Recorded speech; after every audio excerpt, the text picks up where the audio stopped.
আমি ঘুমের ভান করে রইলাম। এদিকে সিয়ামের দুষ্টুমি বেড়েই চলছে। সে আমার অনেক চেষ্টা করেছে, কিন্তু বয়স কম আগে কখনো এসব করেনি, তাই খুলতে পারছে না। কিছুক্ষণ পর আমিও আর নিজেকে সামলাতে পারছি না।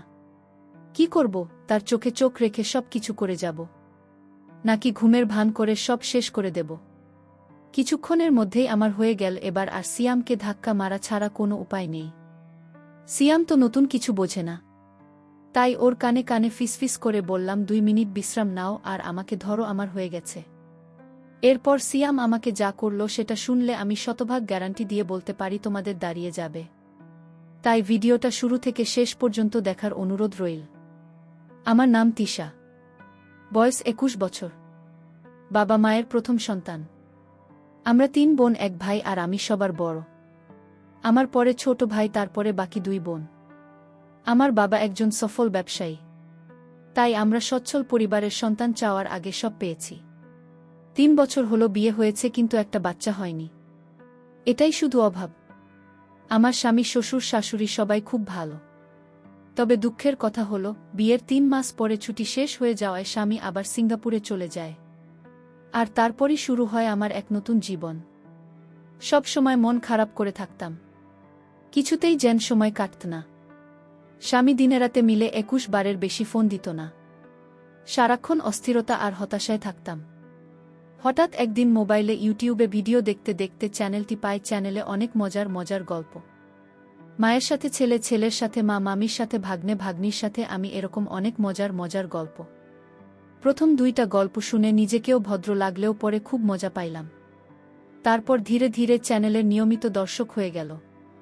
সারাদিন শ্বশুর শাশুড়ির সেবা যত্ন, ঘর সংসার সামলানো, নিয়ম করে স্বামীর সাথে মোবাইলে কথা বলা, আর রাতে শুয়ে শুয়ে চ্যানেল এর গল্প দেখা আর নিজে নিজেকে শান্ত করা আমার প্রতিদিনের কাজ। গল্প শুনতে শুনতে মনটা ভিতরে ভিতরে চুরি হয়ে গেল। রাতে মাঝে মাঝে মনে হতো রাস্তা থেকে কোনো ছেলেকে ঘরে ডেকে এনে আমার ইচ্ছা পূরণ করেনি। এভাবে গল্প শুনে সময় কাটানোর কিছুদিন পর হঠাৎ একদিন আমার জীবনে এল এক সুপুরুষ। হাসি আর ঠাট্টার ছলে নিজের অজান্তেই জড়িয়ে পড়ি প্রেমে। বিশ্বাস করেন আর না করেন, এখন আমার কাছে সারা পৃথিবী একদিকে আর অন্যদিকে আমার প্রেম। বৈধ বলেন আর অবৈধ বলেন, আমি আমার প্রেমিককে ছাড়া বাঁচব না। আমার মতো রক্ষণশীল পরিবারের সহজ সরল একটা মেয়ে কিভাবে এমন সম্পর্কে জড়িয়ে গেলাম, সেই গল্পটাই আজ তোমাদের সাথে মন খুলে বলবো। তাহলে আর কথা না বাড়িয়ে শুরু করা যাক। কিন্তু কোথা থেকে শুরু করব ভেবে পাচ্ছি না। আর একটা কথা বলে নেই, আমার কিন্তু গল্প বলার অভ্যাস নেই। চ্যানেল থেকে যতটুকু শিখেছি সেই অভিজ্ঞতা থেকে বলছি। সবসময় অন্যের গল্প শুনি, তাই ভাবলাম আজ নিজের একটা গল্প সবার সাথে শেয়ার করি। গল্পের নায়ক বলেন আর খলনায়ক বলেন, তার নাম সিয়াম। সিয়াম আমার স্বামীর আপন বড় বোনের একমাত্র ছেলে, মানে সম্পর্কে সে আমার ভাগ্নে হয়। সিয়াম খুব শান্ত স্বভাবের ছেলে। বিয়ের সময় সিয়ামকে একবার দেখেছিলাম, কিন্তু ভালোমতো কথা হয়নি তখন। সিয়াম তখন এসএসসি পরীক্ষার্থী। পড়াশোনার চাপে মামার বিয়েতে ঠিকমতো বাড়াতে পারেনি। সিয়ামের বাড়ি গ্রামের দিকে, তাই এসএসসি পরীক্ষায় পাশ করার পর সিয়াম আমাদের বাড়িতে, মানে আমার শ্বশুরবাড়ি থেকেই পড়াশোনা করত। আমাদের বাড়ি থেকে সিয়াম যে কলেজে ভর্তি হয়েছে তার দূরত্ব ছিল মাত্র 10 মিনিটে। সিয়াম প্রতিদিন সাইকেলে চড়ে কলেজে যেত। আমার শ্বশুরবাড়িতে ঘর ছিল মাত্র একটি। তবে সিয়ামের পড়ালেখার কথা চিন্তা করে বড় ঘরটার পাশে ছোট্ট একটা পড়ার ঘর তৈরি করে দেওয়া হয়েছিল। ঘরটা চেয়ার টেবিল সহ একটা খাটিয়া ছিল। তবে রাতে সিয়াম বড় ঘরটায় একটা রুমে থাকত। আমাদের বড় ঘরটায় 3টা রুম। একটা রুমে আমি আর আরেকটা রুমে আমার শ্বশুর শাশুড়ি থাকত। মাঝখানে রুমটা অবশ্য ফাঁকা ছিল। তবে সিয়াম আসার পর মাঝখানে রুমটা একটা খাট বসানো হয় এবং সিয়াম মাঝখানে রুমটাই থাকে। রাতে পড়া শেষ করে এসে মাঝখানে রুমটা ঘুমায়। সিয়াম খুব মেধাবী, এসএসসিতে সে A+ পেয়েছে। সিয়াম কথাবার্তা খুব কম বলে, প্রয়োজন ছাড়া কারো সাথে কথা বলে না, এমনকি তার নানা নানির সাথে না। আর আমার দিকে ঠিকমতো তাকাই না। আমার শ্বশুর শাশুড়ি বয়স্ক মানুষ, সারাক্ষণ ঘরেই থাকেন। শ্বশুর চশমা ছাড়া ঠিকমতো চোখে দেখে না, আর শাশুড়ি হাতির মতো মোটা শরীর নিয়ে নড়তে পারে না। সারাক্ষণ বিছানায় শুয়ে শুয়ে পান চিবায়। শ্বশুর দিনের বেলায় এদিকে ওদিক গেলেও শাশুড়িকে আজ পর্যন্ত ঘরের বাইরে যেতে দেখি নাই। সে যাই হোক, সিয়াম আমাদের বাড়িতে এসেছে। 20 দিন হলো। এখন অবধি আমার সাথে ঠিকমতো কথাই বলেনি। আমাকে খুব লজ্জা পায়। আমি আর সিয়াম একসাথে খাওয়া দাওয়া করি। শ্বশুর শাশুড়ির খাবার তাদের বিছানার উপর দিয়ে আসি। আর আমি সিয়াম একসাথে খাই। সিয়াম বাড়িতে আসার পর আমার চ্যানেলের গল্প দেখা আর হচ্ছে না। কারণ পড়া শেষ করে এসে কখন ডাক দিয়ে বলবেন। আমি দরজা খোলো। তাই সারাক্ষণ তার অপেক্ষায় থাকতাম। সে খুব পড়াশোনা করত। আর রাত 10টার আগে খেতে আসত না। মাঝে মধ্যে তো 11টা-12টা পর্যন্ত পড়ত। আমি প্রায় ঘুমিয়ে যেতাম। সিয়াম তখন সামনের দরজায় ডাক দিয়ে না পেয়ে ঘরের বাম সাইটের দরজায় এসে ডাকত। অর্থাৎ আমি যে রুমটা ঘুমাতাম ঠিক ওই রুমটার বাইরে দরজার দিকে এসে ডাকত। তখন আমি লাফিয়ে উঠে গিয়ে দরজা খুলতাম। একদিন সিয়াম অনেক রাত পর্যন্ত পড়ল। তা প্রায় রাত 12টা কি 12:30 হবে, তখন আমি ঘুমে বিভোর। সিয়াম এসে প্রায় 10-15 মিনিট ডাকাডাকি করেও আমাকে জাগাতে পারছিল না। উপায় না পেয়ে সে রান্নাঘর থেকে মাছ ধরার ছিপ দিয়ে জানালার ফাঁক দিয়ে আমাকে গোত্তা মারল। আমি লাফিয়ে উঠলাম। তারপর গিয়ে দরজা খুলে দিলাম। আমি ভাত খাওয়ার জন্য বাসন পরিষ্কার করতে চাইলে সিয়াম বলল, মামি আমি ভাত খাবো না, তুমি শুয়ে পড়ো। আমি বললাম, কেন, ভাত খাবে না কেন? ভাত না খেয়ে কেউ রাতে ঘুমায়? সিয়াম বলল, না, তোমার চোখে অনেক ঘুম। এমনিতেই তোমাকে রোজ রাত জাগিয়ে কষ্ট দিই।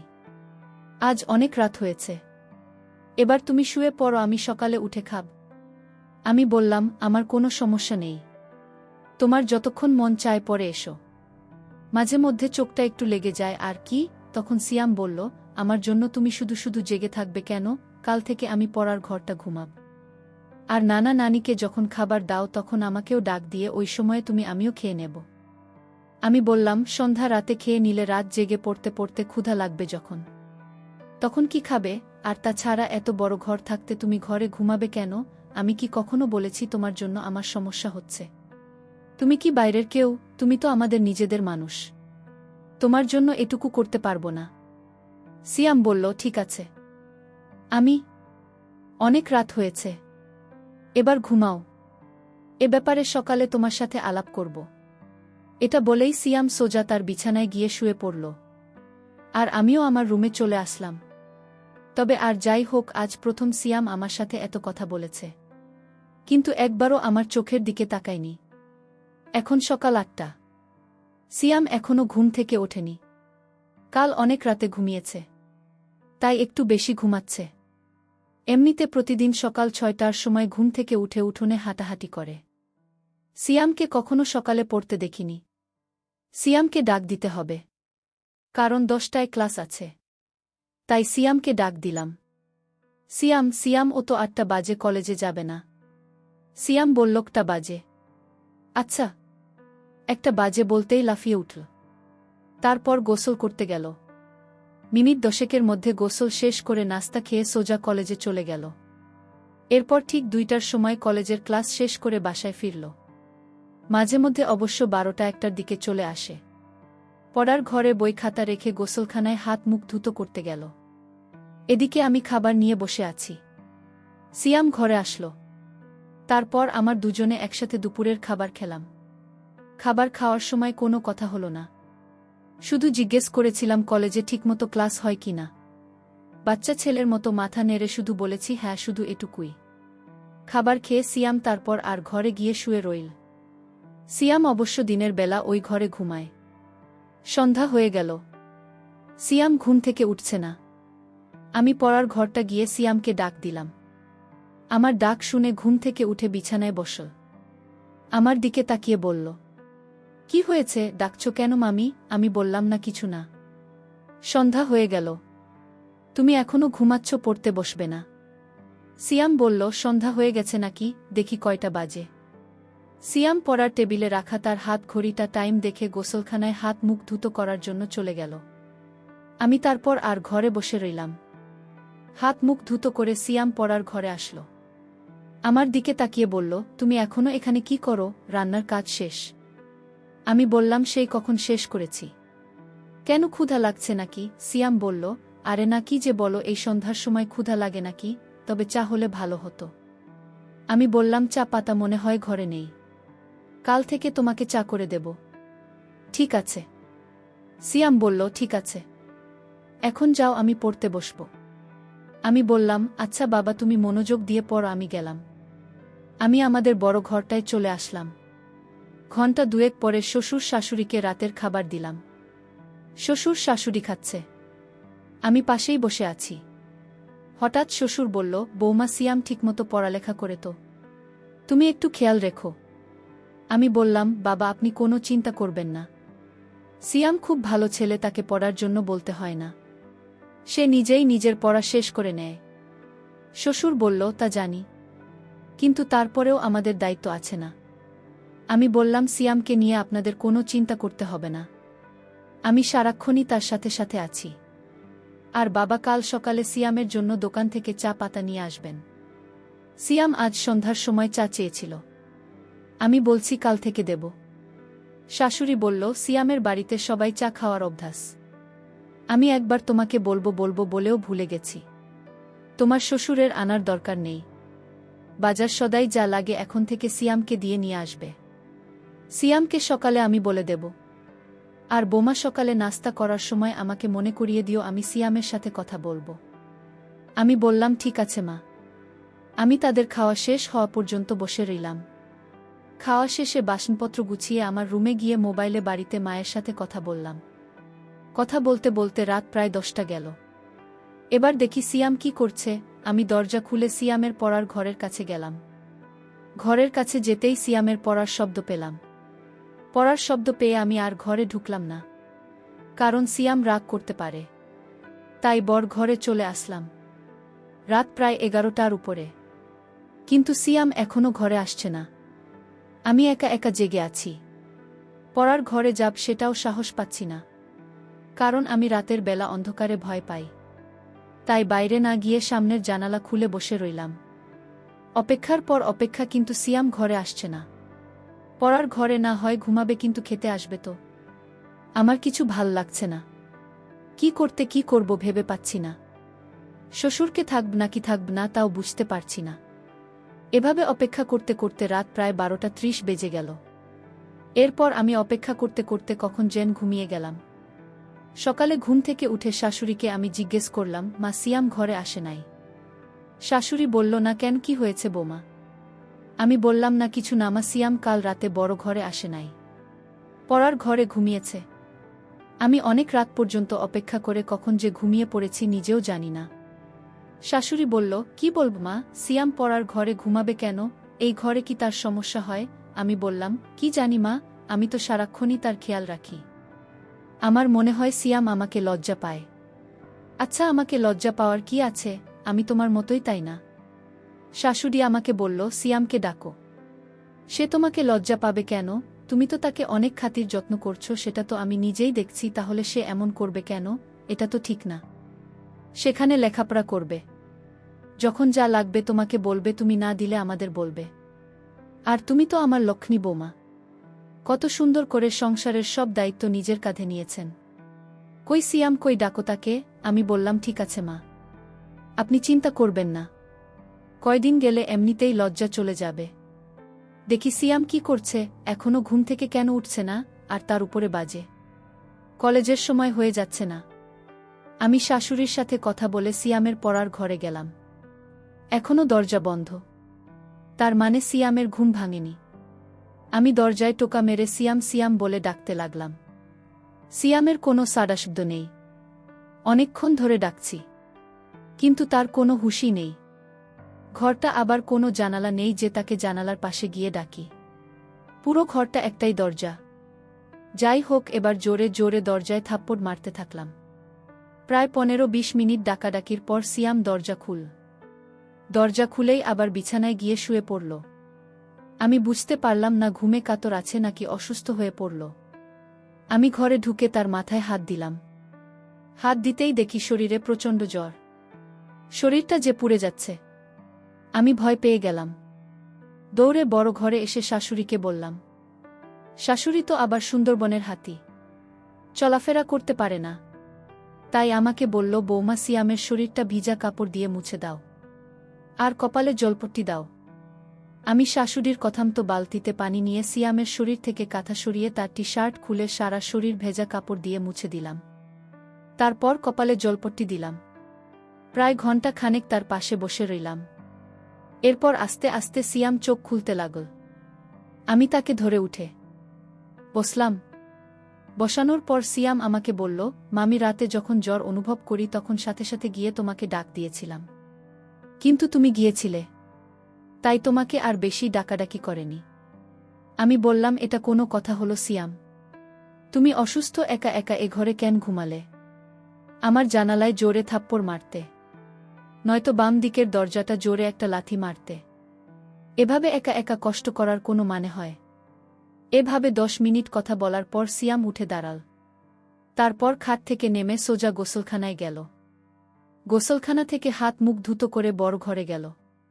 সিয়ামকে বড় ঘরে যেতে দেখে আমিও বড় ঘরে চলে গেলাম। বড় ঘরে এসে তাকে নাস্তা দিলাম। নাস্তা করতে করতে তার শরীরের জ্বর কিছুটা কমে গেল। কলেজে যাওয়ার মতো সময় আর শরীরের কন্ডিশন কোনটাই ছিল না। তাই সিয়াম আজ কলেজে গেল না, বাড়িতেই হাতাহাতি করছে। আমি রান্না করছি। হঠাৎ দেখি সিয়াম আমার পেছনে দাঁড়িয়ে আছে।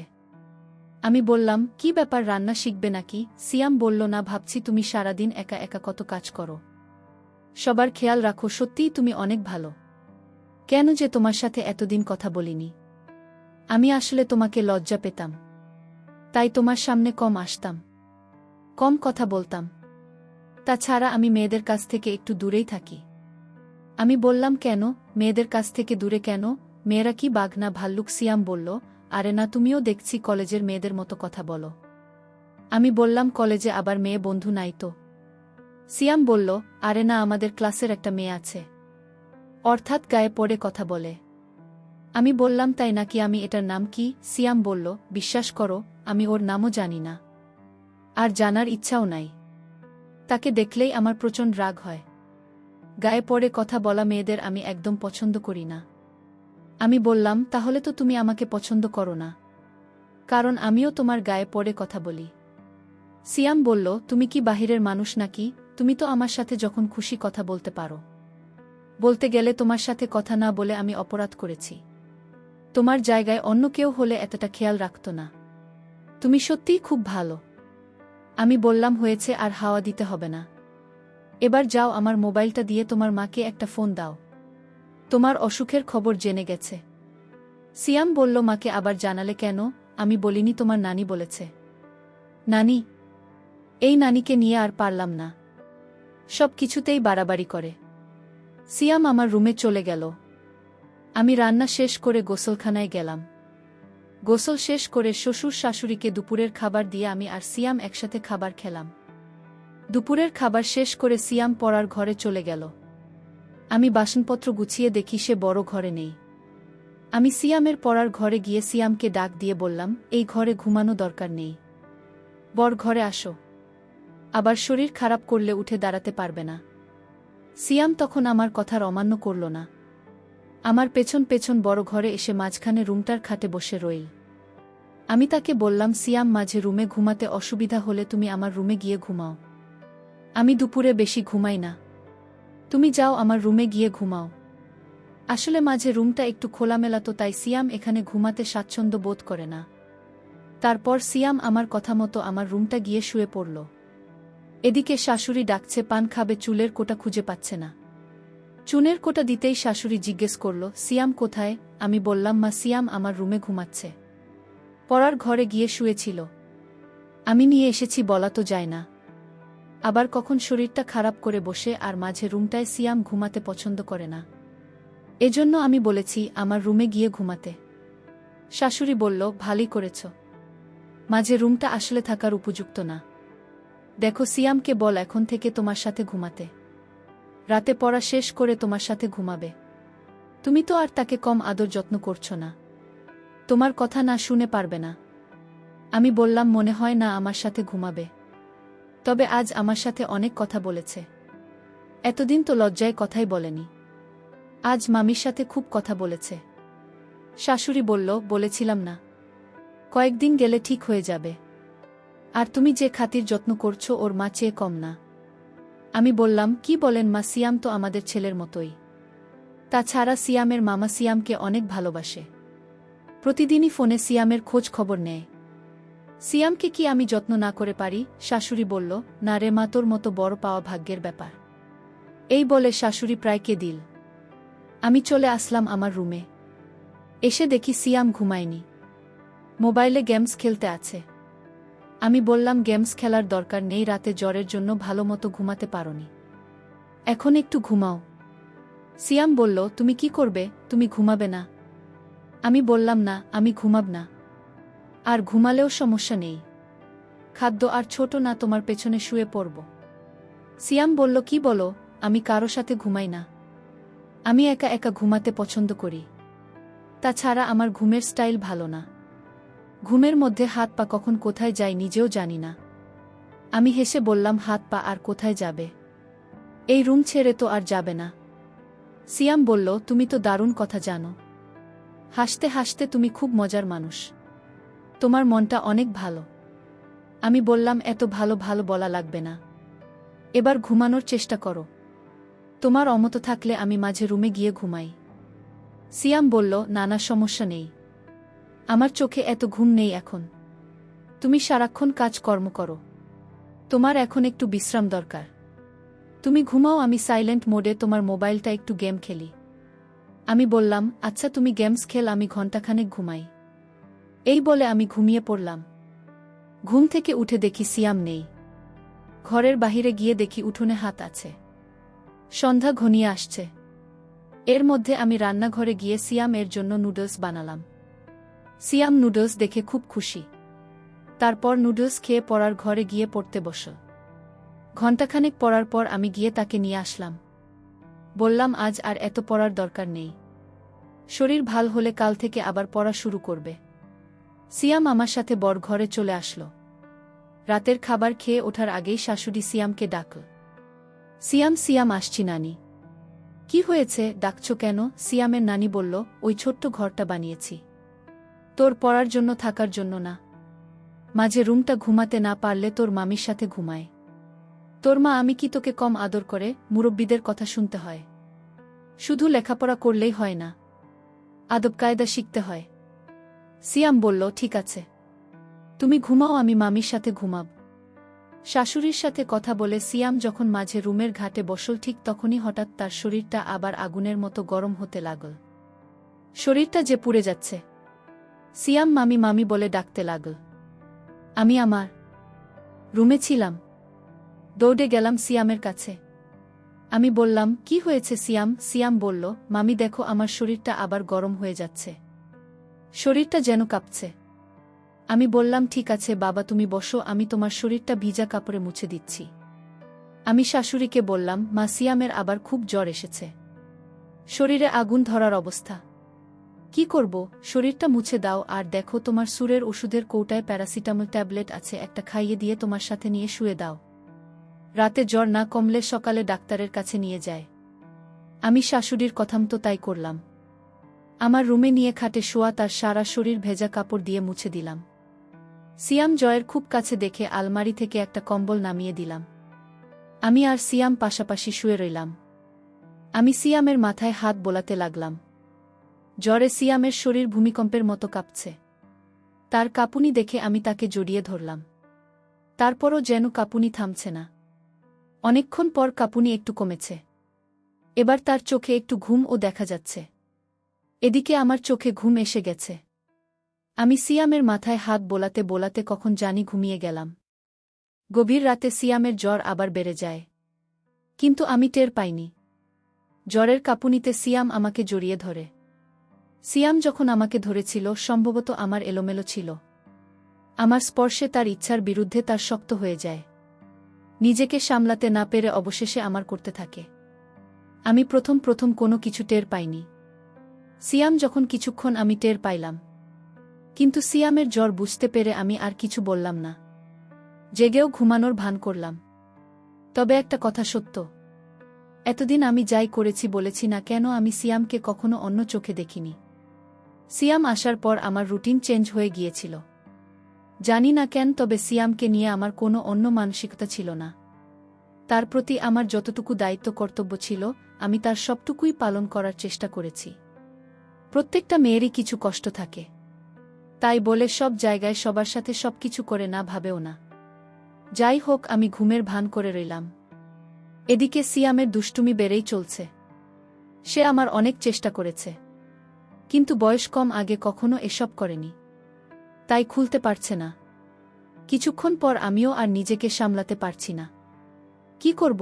তার চোখে চোখ রেখে সব কিছু করে যাব, নাকি ঘুমের ভান করে সব শেষ করে দেব?